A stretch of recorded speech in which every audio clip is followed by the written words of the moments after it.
Tantor Audio, a division of Recorded Books, presents Spies on Trial, True Tales of Espionage in the Courtroom, by Cecil C. Kuhne III, narrated by Joe Barrett.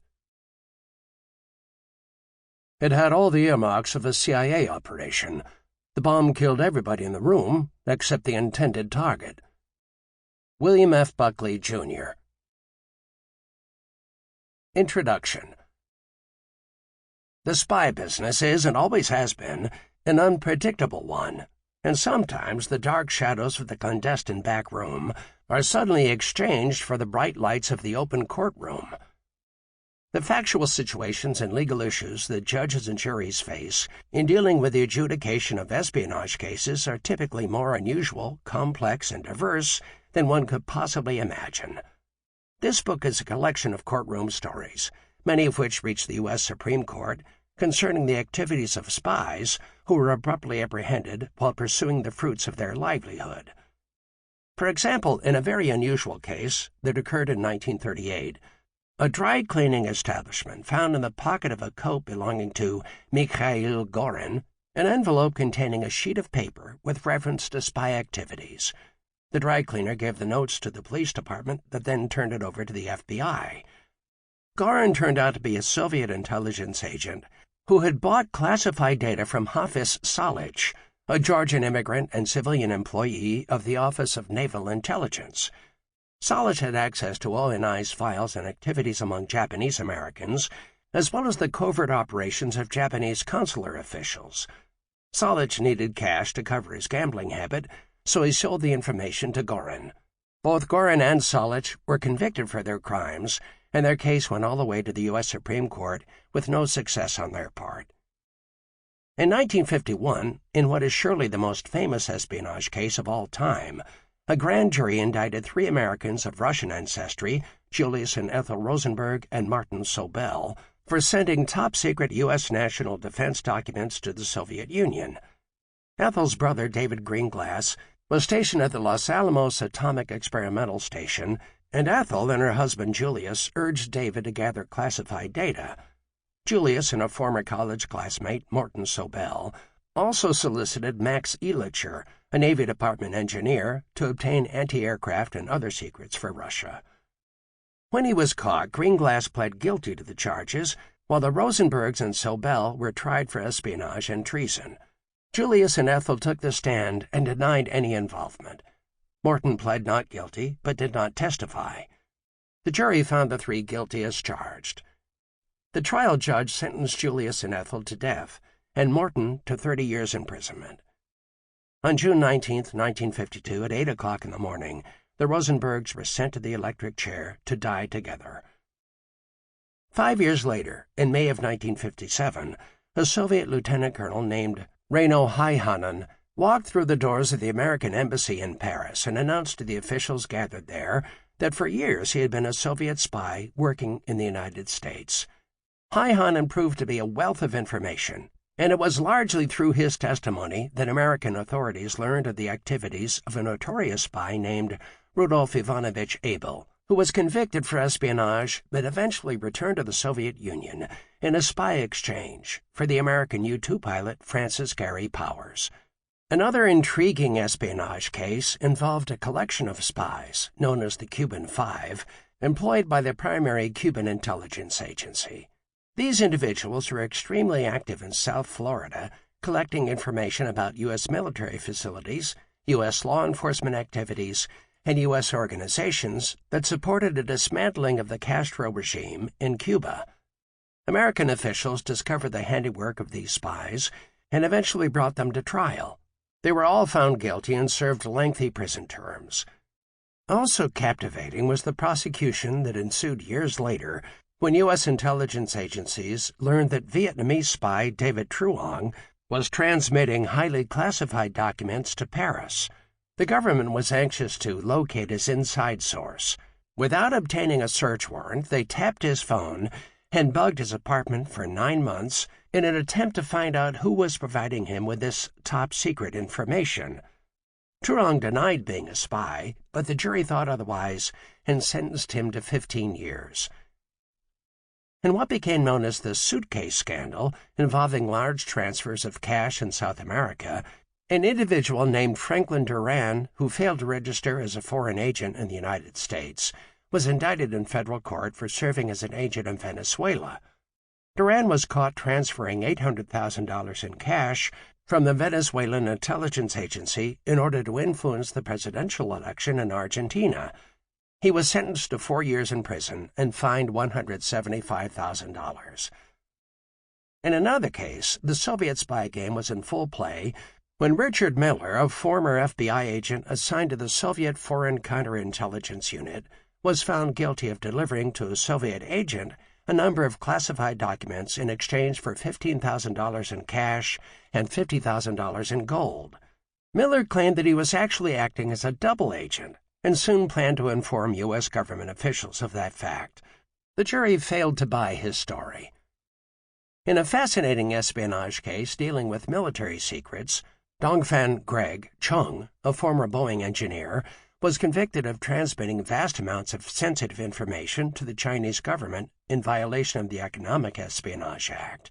The federal agents who searched Chung's home found hundreds of thousands of Boeing and Rockwell documents dealing with the space shuttle, Delta IV rocket, F-15 fighter, B-52 bomber, and Chinook helicopter.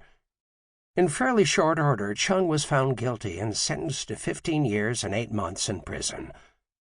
The courts have recently dealt with the activities of the National Security Administration as they monitored telephone communications in their valiant effort to detect terrorist organizations. The NSA requested the Foreign Intelligence Surveillance Agency Court to order Verizon Communications to hand over voluminous records showing not only telephone numbers but call location, time, and duration. The NSA argued that because the data was technically classified as metadata, the Patriot Act did not require the issuance of a search warrant. The exposure of the project occurred after the now-exiled Edward Snowden, who, as a government contractor, leaked classified documents to the press. These files revealed an extensive system of global surveillance by the NSA and its international partners. The American Civil Liberties Union filed a lawsuit against the U.S. government, challenging the program. The appellate court eventually agreed with the ACLU and put an end to it. As interesting as these cases are, the book before you is not only about spies caught in the acts of espionage, it is also about the commercial aspects of espionage. In a unique case concerning the sale of surveillance devices to the general public, an activity that is strictly prohibited by federal law, 4 individuals who smuggled these listening devices into the country were arrested for selling them to those who were not law enforcement officers. A sting operation eventually led to their arrest and conviction.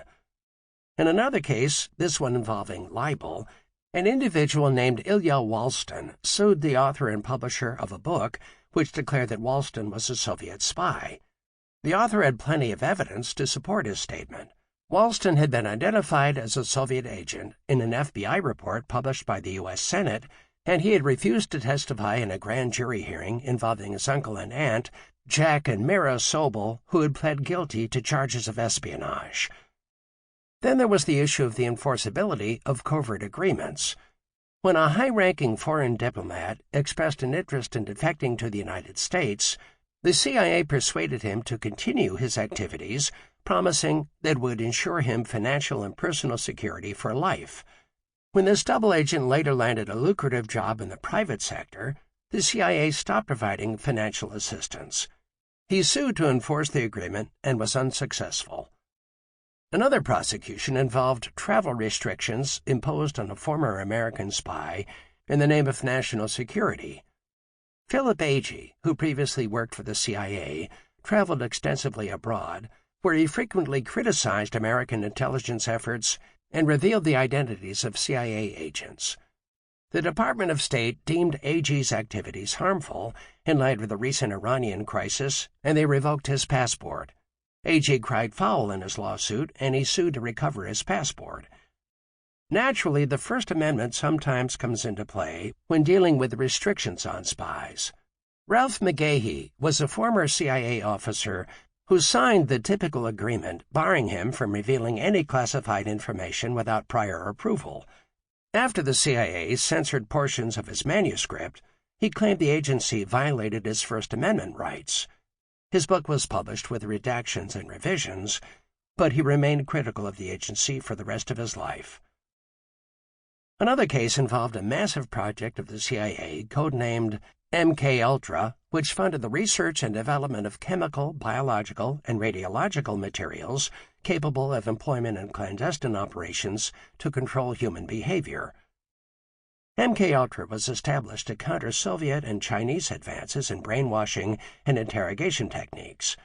The wide-ranging program consisted of almost 150 sub-projects, which the CIA contracted out to scores of universities, research foundations, and private researchers. In 1977, several individuals of the public filed a request with the CIA seeking certain further information about MKUltra through the Freedom of Information Act. The CIA refused to provide the names of the institutions or individuals, claiming it was a matter of national security. After lengthy litigation, the court largely agreed with the CIA. Another unusual case involved the payment by an individual who claimed he worked for the CIA for classified military documents stolen by a longtime friend that worked for a large defense contractor. The documents were delivered to the Soviet Union and its embassy in Mexico City. The seller of these secrets then used the funds to engage in drug deals. It turned out that the so-called spy did not work for the CIA, and he spent the next 6 years in a federal penitentiary. Truth, they say, is stranger than fiction, and that admonition is certainly borne out in these judicial decisions. The courtroom scenes described here are as suspenseful as any spy novel, but the cases and individuals are real. My hope is that you will find this sampling of espionage law to be a memorable one that appeals to the Agent 007 impulses in virtually all of us. 1. Apprehending secret agents. 1. Prelude to Pearl Harbor. This is a very unusual story about a spy that came into the light of day after a random piece of paper containing handwritten notes was left in the pocket of a coat sent to the dry cleaners. It all began when a Russian agent named Mikhail Gorin came to the United States in 1936 to operate the Los Angeles office of the Soviet tourist agency Intourist. It just so happened that he was also a Soviet intelligence agent. A year later, Gorin approached Hafiz Salich, a Georgian immigrant and civilian employee of the Office of Naval Intelligence, ONI, in San Pedro, California, about buying classified information concerning Japanese activity in the States. As an ONI employee, Salich had access to classified files on pro-Japan activities among Japanese Americans, as well as the covert activities of Japanese consular officials. Coincidentally, Salich also had a bad marriage and a voracious gambling habit, and he needed cash to cover the expenses of both. Salich received some $1,700 from Gorin for the information that Salich supplied. Salich would later testify that the money was a loan. In return, Salich provided Gorin with the substance of the classified information contained in some 43 ONI reports relating to U.S. monitoring of Japanese officials and certain Japanese-American citizens and resident aliens. Salich justified his treacherous actions on the grounds that Japan was, after all, a common enemy of the Soviet Union and the United States. Gorin and Salich were apprehended by the U.S. authorities in late 1938 when Gorin left a $50 bill and a suspicious set of notes describing the communist proclivities of certain Japanese individuals in San Diego in a coat sent for dry cleaning. The cleaners routinely checked the pockets of the clothes it received.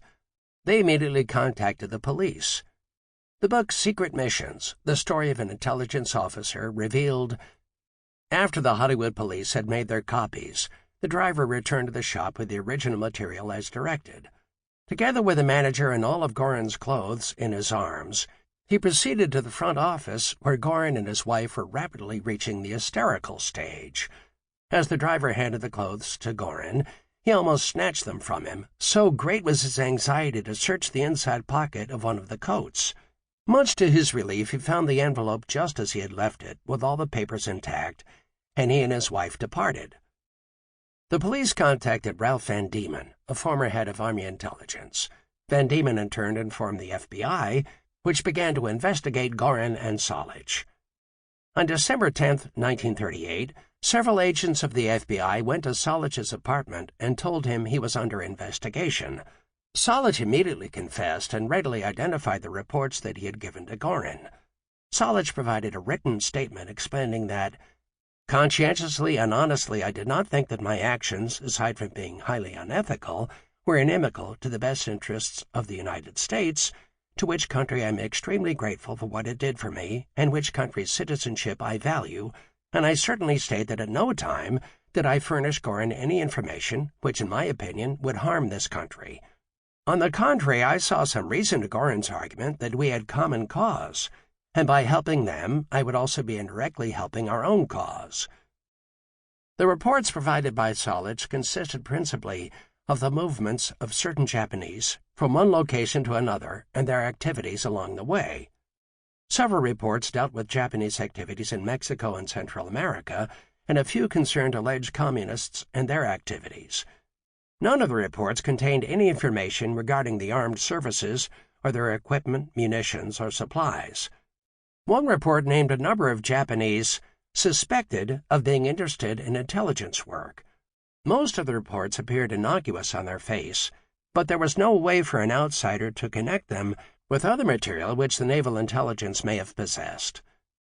One interesting report contained information regarding the activities of Japanese fishing boats, and an acid said to have been deposited in salt water, causing the steel hull of ships to be corroded through chemical action. Practically everything contained in the report later appeared in a publication. The indictment against Gorin and Solich was filed on January 11, 1939. The first count charged Gorin and Solich with copying, taking, making, and obtaining documents, writings, and notes of matters connected with the national defense.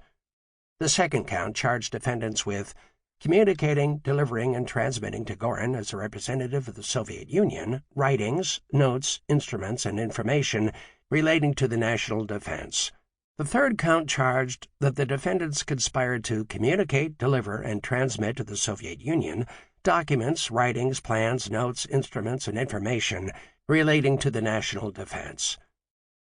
Gorin and Solich pleaded not guilty, arguing primarily that the Espionage Act of 1917 was too vague in its description of what information was considered illegal, and therefore the act violated the Due Process Clause of the Fifth Amendment and the right to be informed of the nature and cause of the accusation provided in the Sixth Amendment.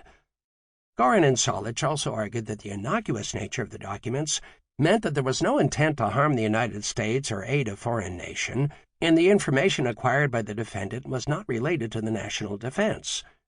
Furthermore, asserted the defendants, the courts, not juries, should decide whether information is connected or related to national defense, noting that some of the information was later published and therefore not secret.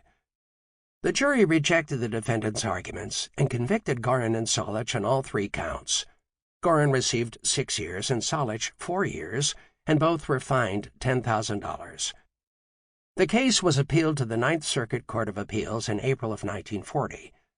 The appellate court summarily rejected all of defense counsel's arguments.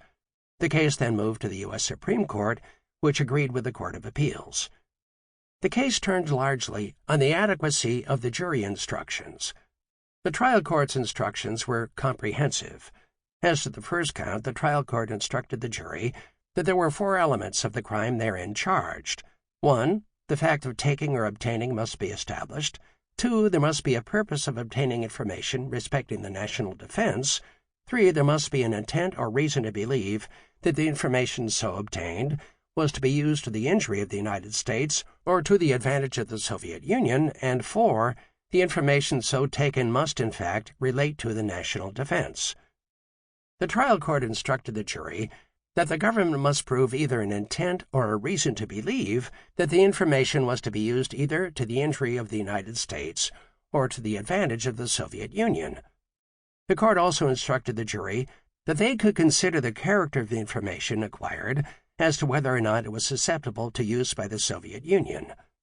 The court also charged the jury that if there was no intent and no reason to believe that in so exchanging information that there would result in injury to the United States or advantage to the Soviet Union, then the defendants must be acquitted. As to the fourth element of the first count, the trial court instructed the jury that it was not required that the documents or information alleged to have been taken necessarily injure the United States or benefit any foreign nation. The document need not in fact be vitally important or actually injurious. The document or information, however, had to be connected with or related to the national defense. On appeal to the Ninth Circuit Court of Appeals, the defendants contended that the words national defense must be given a military and naval connotation. The appellate court found the contention untenable. The court maintained that the words used in the statute were to be read in a broad sense with a flexible meaning. The defendants next argued that the statute was unconstitutional because it would fix no immutable standard of guilt to govern conduct, but would instead be subject to interpretation by each court and jury. The defendants pointed out that on their face, the naval intelligence reports did not relate to the national defense. The appellate court did not agree, concluding that it was unnecessary to determine what inferences were to be deducted from the reports. However, as the court pointed out, one of the reports did name a number of Japanese suspected of being interested in intelligence work. The jury could properly infer that it was important for the Navy to know potential spy suspects, and that it was vital that foreign governments be ignorant of the Navy's knowledge. The court remarked that the jury could properly conclude from these inferences that the report related to the national defense. The defendants contended that intent consists of two elements, will and knowledge, and that while there was evidence of will, there was no evidence that defendants knew these reports related to the national defense or that their acts were unlawful. The appellate court maintained that the statute did not require unconditional intent, and that reason to believe was sufficient. Considering the source of the information divulged and the desire of Gorin to obtain it, the jury could properly infer that the defendants had reason to believe that it would be used to the injury of the United States or to the advantage of a foreign nation. In its review of the case, the U.S. Supreme Court concluded, "The inquiry directed at the instructions is whether the jury is given sufficient guidance to enable it to determine whether the acts of the petitioners were within the prohibitions. These instructions set out the definition of national defense in a manner favorable and unobjectionable to petitioners. When they refer to facts connected with or related to defense, however, petitioners urge that the connection should be determined by the court. Instructions can, of course, go no farther than to say the connection must be reasonable, direct, and natural.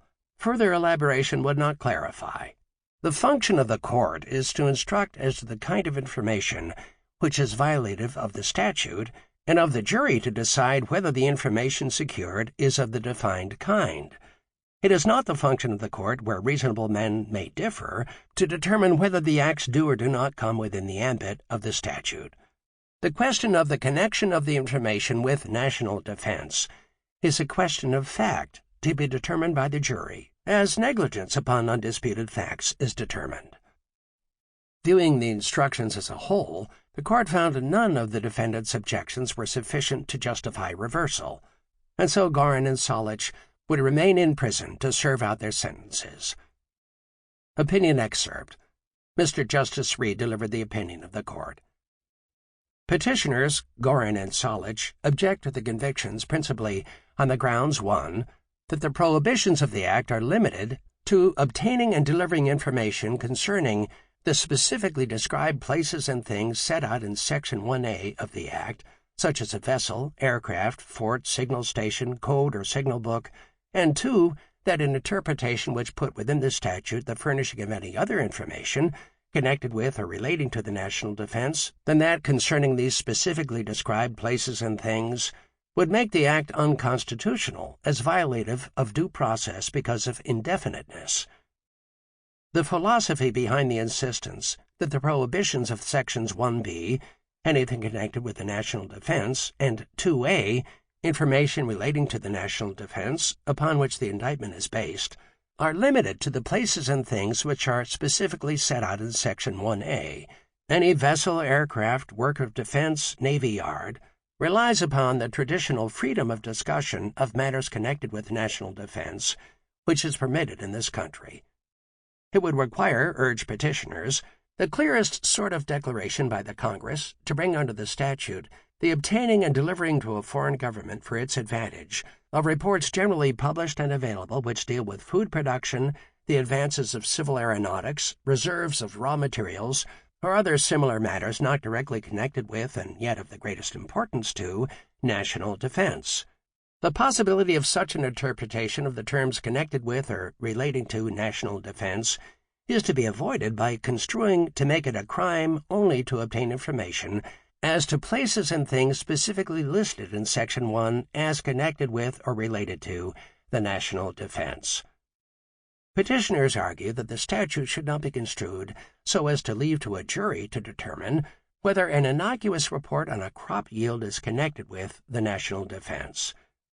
Petitioners rely upon the legislative history to support this position.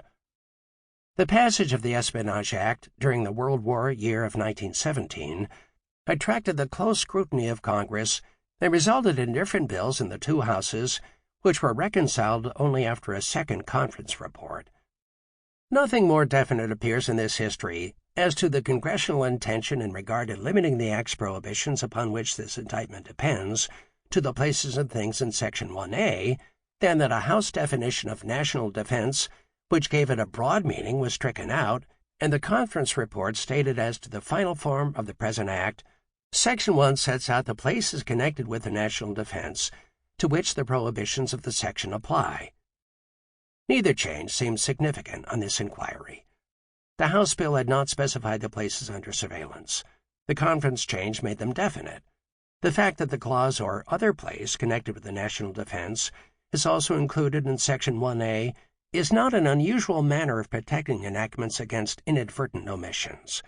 With this specific designation of prohibited places, the broad definition of Section 1202 of the House was stricken as no longer apt, and as stated in Conference Report No. 69, Section 6 of the Act, was therefore adopted. Obviously, the purpose was to give flexibility to the designated places. We see nothing in this legislative history to affect our conclusion, which is drawn from the meaning of the entire Act.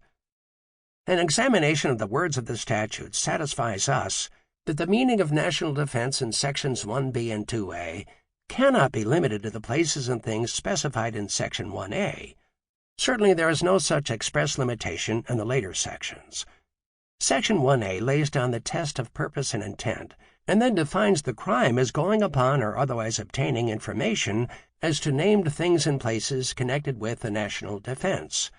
Section 1B adopts the same purpose and intent of 1A, and then defines the crime as copying, taking, or picturing certain articles such as models, appliances, documents, and so forth, of anything connected with the national defense. None of the articles specified in 1B is the same as the things specified in 1A. Apparently the draftsmen of the Act first set out the places to be protected, and included in that connotation ships and planes, and then in 1B covered much of the contents of such places in the nature of plans and documents. Section 2A, it will be observed, covers in much the same way the delivery of these movable articles or information to a foreign nation or its agent. If a government model of a new weapon were obtained or delivered, there seems to be little logic in making its transfer a crime only when it is connected in some undefined way with the places catalogued under 1A. It is our view that it is a crime to obtain or deliver, in violation of the intent and purposes specified, the things described in Sections 1B and 2A, without regard to their connection with the places and things of 1A. 2.